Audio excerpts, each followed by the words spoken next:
Hello! Magandang gabi sa inyo lahat. Kasi wala na akong magagawa. Kasi ganito, buhay ko, mahirap.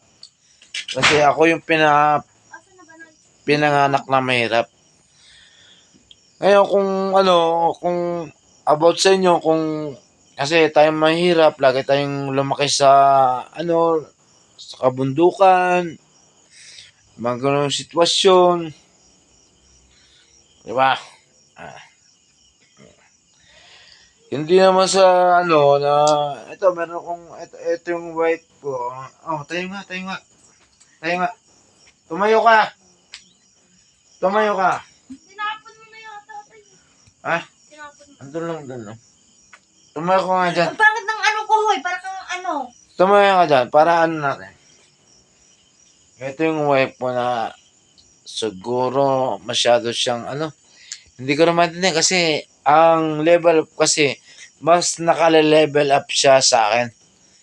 Kasi siya mismo ang mayaman, ako mahirap lang. Hello, about sa ano ba? Tumayo ko nga dyan. Para maipakita natin kung gaano tayo kahirap at kung gaano yung sebelas ng buhay natin. Sige na. Naantok na nga ako para kang Kung gaano sebelas ng buhay natin. Sige na, upload natin ito. Ako, ikaw na lang dyan mag-upload. Ano ba bunso si nanay mo? Tignan mo. Para siyang di ba? Oh.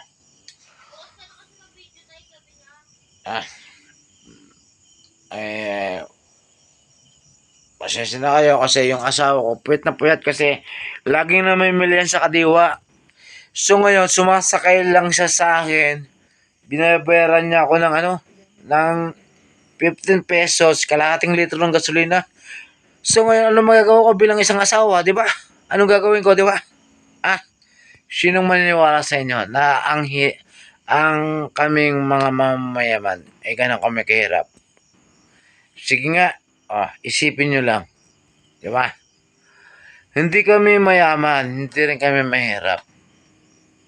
Basta ang sabi ng Diyos, pantay-pantay lang. Walang maapi, walang mahihirapan, walang nasakdal. Kasi, Panginoon Diyos lang ang tanging nakakaalam. Kung anyong maniwala sa akin.